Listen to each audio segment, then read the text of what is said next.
Audience मुझे लगता नहीं है कि मुझे ज़्यादा कुछ ऐसा फ़र्क पड़ता है या बॉदर करते हैं लोग। मुझे पता है कि मेरी जर्नी कैसी रही है, क्या रही है। आई ओ नो जस्टिफिकेशन और no basically no statements to anybody. या तो 1000 कमेंट्स रहेंगे, 1000 में से 10 ऐसे कमेंट्स होंगे जो नेगेटिव होंगे। अब दोनों के लाइफ में आपने जितना काम किया है और अब जब पब्लिक आई में रहते हो ना, people troll you for no reason sometimes, ठीक है, तो आप उन चीज़ों से डील कैसे करती हैं अब दोनों ही? ईशा इसके बारे में ईशा का तो रिसेंटली Big Boss आपने से देखा तो बिग जो बॉस आई के है। बाद। आई एम श्योर कि बिग बॉस में ईशा, कुछ लोग ऐसे होते हैं जो तुमको पसंद करते हैं और कुछ लोग होते हैं जो हाँ, नहीं करते। डेफिनेटली। तो कैसे देयर तुम आर handle ऑडियंस मुझे लगता नहीं है कि मुझे ज़्यादा कुछ ऐसा फ़र्क पड़ता है या बॉदर करते हैं लोग। सो मैं तो यही बोलती हूँ कि देखते रहो।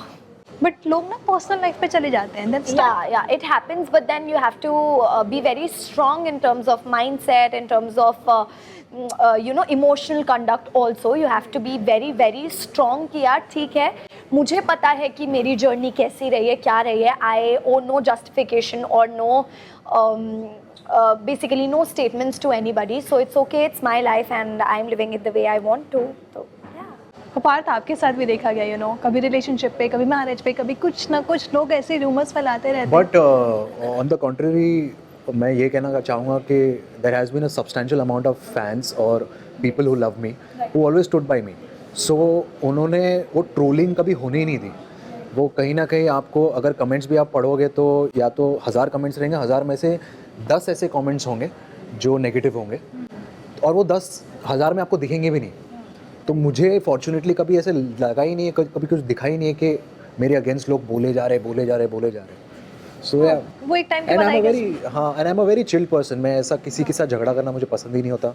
And very positive, very relaxed. ऐसा ना हो कि अननेसेसरी हाँ क्या कर रहा है, क्यों ऐसा क्या बोला, वो ये वो। लड़कियों को तो कुछ अलग ही फैन बेस है इनके लिए। नहीं, definitely Parth has a cult fan base of girls fan following Yes, definitely and good. तो बिग बॉस के बाद कितना लाइफ चेंज हुआ है आपका? बहुत चेंज हो गया यार, ज़्यादा लोग जानने लगे, ज़्यादा पहचानने लगे और काम की अपॉर्चुनिटीज़ ज़्यादा हो गई हैं। So I am very grateful for everything. तो फिर पार्थ को आप फोर्स कर रहे हो अब तो बिग बॉस में चले जाओ आप? नहीं, फोर्स तो नहीं कर रही। नहीं यार, मैं क्यों फोर्स करूँगी। मतलब ऑफ कोर्स वो तो मुझसे काफ़ी ज़्यादा काम कर चुके हैं इंडस्ट्री में। He is very experienced and I am sure that he is going to make amazing choices ahead too. I know, but लेकिन अब तक उन्होंने बिग बॉस में डेब्यू नहीं किया है, तो fans no, it's his choice. हाँ, तो क्या अब तक कन्विंस हो पाए पार्थ बिग बॉस में जाने आई के डोंट लिए? Think so. राइट नहीं, it's not my cup of tea, I would say. So या राइट। अभी आपने जिया लागे नामे में ईशा के साथ रोमांस किया, इससे पहले भी कई एक्टर्स के साथ रोमांस किया, बट उसमें जिया लगता है। ईशा के साथ नहीं, ये जैसे तुम बोल रहे हो ना काम बिग बॉस में, क्यों नहीं, और ये हाँ। तो इसमें मेरा जिया लग लगता रहा है। Oh wow, nice. तो बट रोमांस करने में ऑन स्क्रीन सबसे ज़्यादा मज़ा किसके साथ आया? मज़ा तो मतलब अब मैं देखती हूँ क्या कह रहा है। नहीं, ऐसा नहीं। देखो, ऐसे कई 2-3 एक्टर हो चुके हैं जिनके साथ मैंने 2 या 3 साल काम किया, या एक एक्टर के साथ मैंने 6 साल काम किया, और कुछ एक्टर के साथ मैंने सिर्फ 2 दिन काम किया है। तो आई वुडेंट से कि इट्स फेयर टू जज them accordingly, but yes I make sure that I enjoy the shoot.